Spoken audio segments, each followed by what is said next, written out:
iyo udafite mentalite y'ubukire ntabwo ushobora gukira, ntabwo ushobora gutunga amafaranga, ntabwo ubikunda, ntabwo byashoboka gute se. So niyo mpamvu mbabwira rero ngo muhindure mindset. Utekereza gute? Imitekerereze yawe ni izagena uwo uzaba we ejo hazaza. Dushobora kurara amajoro tugira ngo tukabye inzozi zacu kugira ngo tugere ku byo tutagezeho cyangwa aho dushaka kugera, sibyo? Ariko kugira ngo uzabone umushuti wawe utekereza nk'uko utekereza, kugira ngo ugere aho ushaka, ntabwo bibaho. Uzavunika cyane, uzakora cyane kugira ngo wowe izina ryawe ubashe kuryubaka, sibyo? Nta muntu wikwiriye gutekereza yuko hari umuntu aza kugufasha. Nawe ubwiza bw'umukobwa nibwo bumwinjiza ibwami, ariko ubwenge bwe nibwo buzatuma atindayo. Niba ari byo simbizi, abantu basoma Bible muze kwandika munsi mutubwire. Umuntu agizwe n'ibintu bitatu. Umuntu agizwe n'ibintu bitatu. Umuntu agizwe ibyo bintu bitatu: umubiri, amaraso n'umwuka. Ibyo bintu kimwe kivuyemo so rero umwuka umuntu agizwe umwuka, amaraso n'umubiri. Nawe kugira ngo utere imbere uzabyubakire mu bintu bitatu.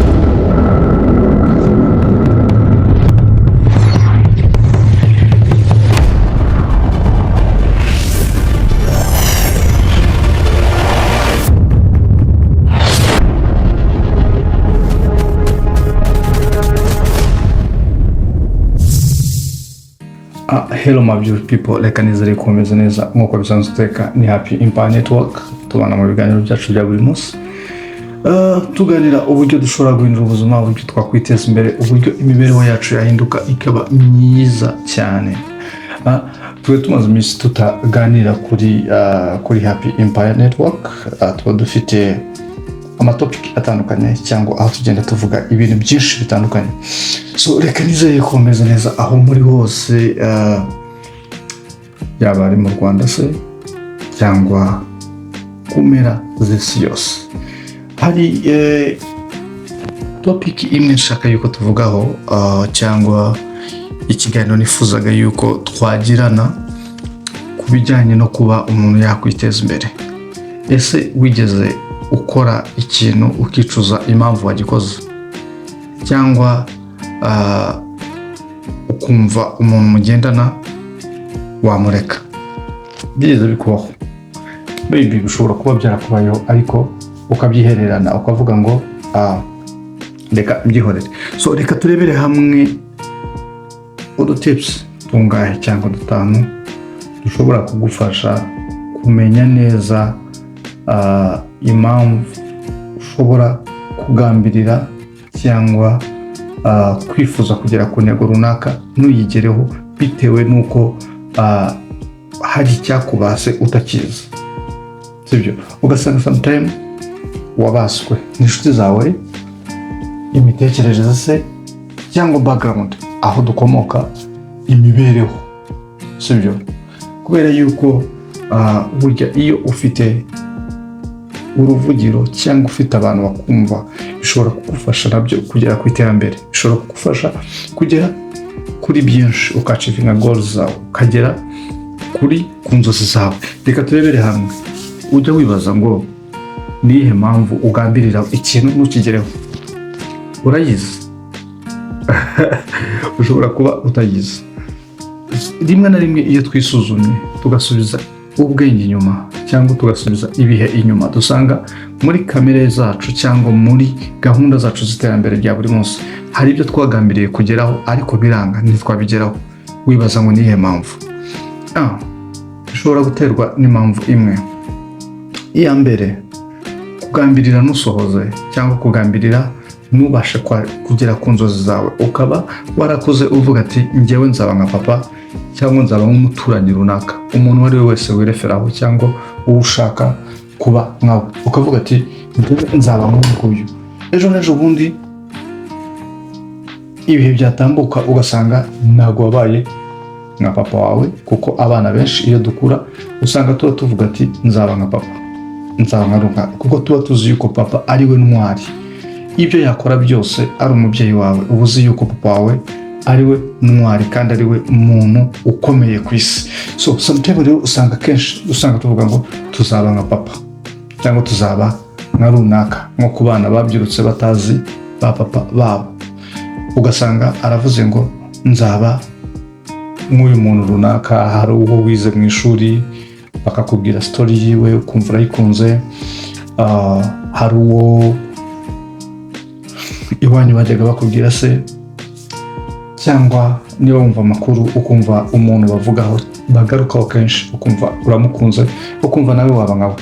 Rero sometimes ugasanga kenshi dufite indoto zo kuba abantu runaka bamwe mu buzima bwacu bagiye bakora ibintu bikomeye. So ejo n'ejo bundi igihe cyazatambuka ugasanga bya bintu byawe, inzozi zawe ntabwo wigeze uzikabye. Ngo biterwa n'iki? Icyambere gishobora kuba kibitera, bishobora guterwa na background, imibereho uko wakuze. Icya kabiri kigaterwa ubumenyi, kutagera ku nzozi. Ubwo turi kuri ku kintu cyo kuvuga ngo kutagera ku nzozi cyangwa kugambirira n'usohoze, kugira ngo abantu tugendanemo tubashe kubyumvikana. Biterwa na background, bigaterwa n'ubumenyi. Ubumenyi buke se cyangwa kuba utarageze mu ishuri, kubera yuko kugera mu ishuri nabyo birafasha. Niyo mpamvu umuntu ushobora kuba turi kuganira ukahita wumva ati runaka ntabwo yize, bitewe n'uburyo yakinga cyangwa uburyo akemura ibibazo bye cyangwa uburyo aganira muri sosiyete runaka, mukavuga ngo ntabwo yize cyangwa runaka nta bumenyi afite, sibyo? So reka turebere hamwe utuntu tungahe dushobora kuba twatera ibibazo bimwe na bimwe mu buzima bwa buri munsi, tukifuza kuba twabigeraho ariko ntibikunde. Kenshi kuri Happy Impact Network dukunda kuvuga kuri business, financially, ibyo twakora ngo duhindure ubuzima bwacu bwa buri munsi. Niba wagambiriraga nusoze, niba hari ibyo ushaka kugeraho bikaba byari byaranze, kuri Happy Impact turebera hamwe kugira ngo tugere kuri byinshi cyangwa twungurana ubumenyi, kugira ngo ibyaduce tubisingire cyangwa dufatikane kugira ngo dukururane. Mbere Happy Impact it's like ni nk'umugozi tubasha gukururana kugira ngo tubashe kugera kuri byinshi. Ntucike, niwagirwe kandi ukora subscribe kugira ngo tujye tubana mu buzima bwa buri munsi ku muryango mugari wacu. So hano mfite agatips ka mbere kavuga ngo ubukene bugaragara mu mutwe mbere yo kugaragara mu bikorwa. Ushobora kwibaza ngo ni gute ubukene bugaragara mu mutwe mbere yo kugera mu bikorwa? Nibyo bindi nakubwiye ngo ujye gukira cyangwa kugera ku nzozi zawe. Iyo umuntu yakize baravuga ngo yageze ku nzozi ze. Bajya bavuga ngo imitekerereze ishobora kugena umuntu icyo azaba cyo cyangwa uwo azaba we. Baravuga ngo uburyo dutekereza cyangwa uburyo tugambiriramo ibintu tukabisoza, ngo nibyo bishobora gutuma bigena niba tuzaba abakire cyangwa tuzabatwa n'ubukene. Ubwo ni ukuvuga kugira ngo tumaze kubona yuko kugira ngo wowe wacive imiburo ya cyangwa kugira ngo ube umukire cyangwa kugira ngo ugere kuri bwa butunzi, tujya twibaza ngo nibyo twabona amafaranga. Burya bishobora guturuka mu mitekerereze, ngo ubukire butangirira mu bitekerezo ntabwo butangirira mu mafaranga. Sometimes hari igihe bijya bitugora cyangwa tugakubitwa na situation tubayemo, cyangwa urabona tugenda turuka mu miryango itandukanye. So hari idufasha, hari umuryango ugufavoriza kubona amafaranga cyangwa hari umuryango ugufavoriza kuba wakira wowe ugatunga, ariko kubera imiryango imwe n'imwe tugenda tuvamo nyine bitakoroheye kuba badufasha kugira ngo utere imbere. Icyambere naje gusanga yuko hariho twebwe sinzi niba navuga ngo ni abanyafurika cyangwa abantu bacu, biragoye kugira ngo uzakire ubikuye kuri mugenzi wawe.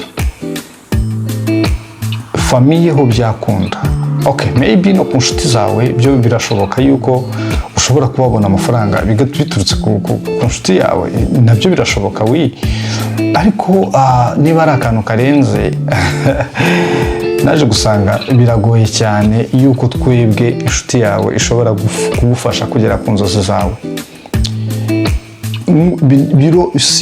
Ntabwo byoroshye yuko wabona mugenzi wawe yagufasha kugera ku iterambere, bibaho hakeya cyane kugira ngo ubone, kuko twe dushobora kurara amajoro tugira ngo tukabye inzozi zacu kugira ngo tugere ku byo tutagezeho cyangwa aho dushaka kugera, sibyo? Ariko kugira ngo uzabone umushuti wawe utekereza nk'uko utekereza kugira ngo ugere aho ushaka, ntabwo bibaho. Niba byarakubayeho umenye yuko uri lucky, uri umunyamahirwe cyane, sibyo? Kuri ino si rero twebwe abanyafurika cyangwa twebwe abantu bafite uruhu rwirabura, uzavunika cyane, uzakora cyane kugira ngo wowe izina ryawe ubashe kuryubaka, sibyo? Nta muntu wikwirwa utekereza yuko hari umuntu uzaza kugufasha nawe, oya, nta muntu n'umwe uhari, ahubwo nugira amahirwe n'utwo wari ufite azatugutwara kugira ngo umenye yuko twebwe tutoroshye. So baravuga ngo ubukire bwa mbere buhera mu mutwe. Ubukire bwa mbere, iyo ushaka kuba umukire ugomba kubanza kubyumva muri wowe, ukabyumvamo. Ntabwo ubukire buhera mu mafaranga, ntabwo ubukire buhera mu guhabwa impano, oya, ntabwo ubukire buhera, ntabwo uzi abantu bari bafite imitungo basigiwe n'ababyeyi ariko igihe cyagera bagahomba, bagahomba kubera ababyeyi babo batagihari. Ntabwo ibyo bintu ndibaza yuko mubizi. So niyo mpamvu rero bivuga ngo iyo udafite mentalite y'ubukire ntabwo ushobora gukira, ntabwo ushobora gutunga amafaranga, ntabwo bikunda, ntabwo byashoboka gute se? So niyo mpamvu mbabwira rero ngo muhindure mindset. Utekereza gute? Imitekerereze yawe niyo izagena ubu uzaba we ejo hazaza. Ntabwo mujya mwumva ko Bible ivuga ngo Bible baze kwandika aho hasi batubwire, bavuga ngo ubwiza bw'umukobwa nibwo bumwinjiza ibwami, ariko ubwenge bwe nibwo buzatuma atindayo. Niba ari byo simbizi, abantu basoma Bible muze kwandika munsi mutubwire.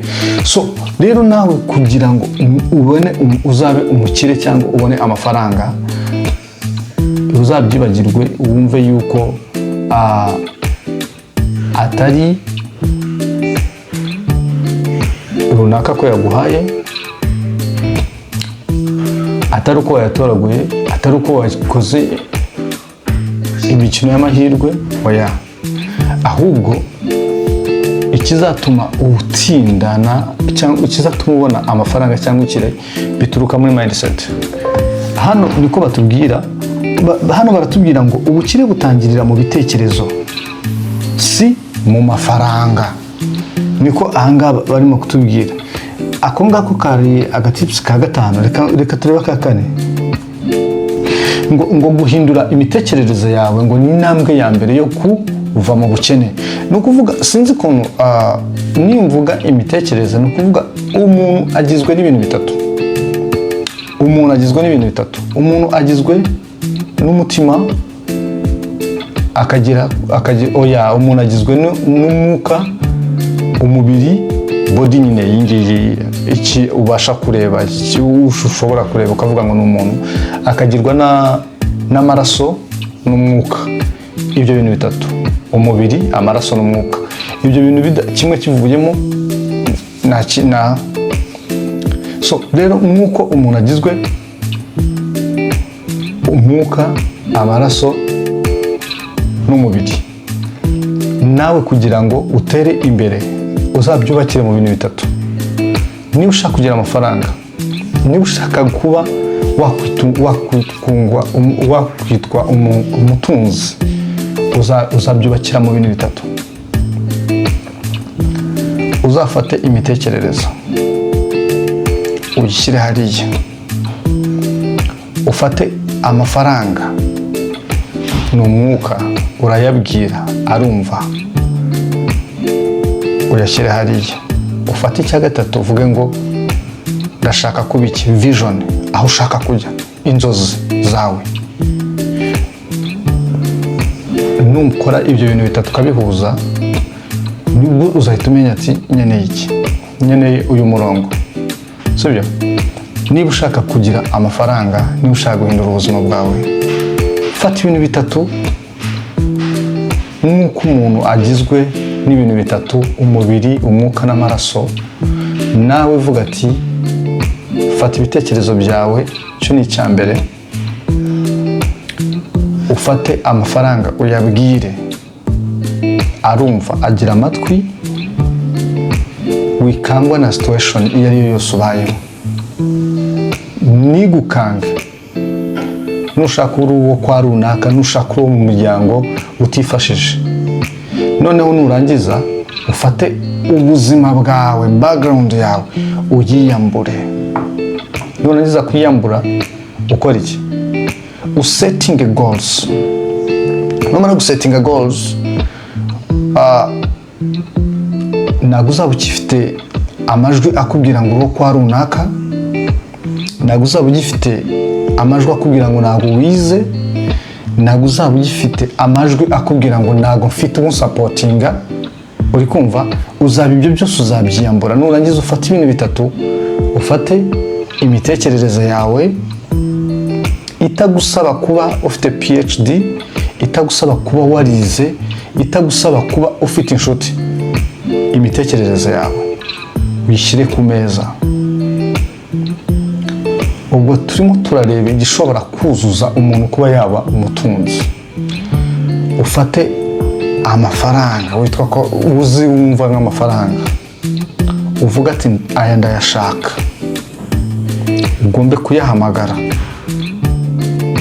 Ubwo mu mitekerereze yawe wibwiye ko ugomba gutunga, wabwiye ibitekerezo y'uko ugomba kubona amafaranga. Nurangiza uyahamagare, ndabwite amafaranga wenda gushaka. Cya gatatu, kuko asubiye ku cya kabiri, amafaranga ni spiritual, amafaranga ni umwuka. Ntago biva mu ibintu byose dukora. Ibintu byose dukora biza bikaba ibifatika, bibanza kuremwa somewhere runaka, ukabirema mu mwuka, mu bitekerezo, ugashyiraho plan. Warangiza niba ari inzu ushaka kubaka, ugahamagara abenjeniyeri, ukavuga ati ufite igitekerezo, bakagishushanya, ukababwira, bagashushanya igitekerezo cyawe. Barangiza bagafata igitekerezo bakagitereka hariya, kikaba ikintu gifatika. Amafaranga ajya kuba ikintu gifatika yabanje kuba umwuka, yabanje kuba mu bitekerezo byawe. You understand? Noneho ibyo bintu byose numara kubifata, ubihurize hamwe, uhaguruke wibwire ati ndajya kuyashaka he, ndakora iki, ndahamagara nde. Ngayo nguko rero nsoreje utuntu tubiri, nashaka kubabwira dutatu, ariko kubw'igihe nibagire gukora subscribe kugira ngo tubane mu biganiro byacu bya buri munsi. Sibyo? Ni Happy Impact Network nk'ibisanzwe. Ciao ciao, nakagaruka.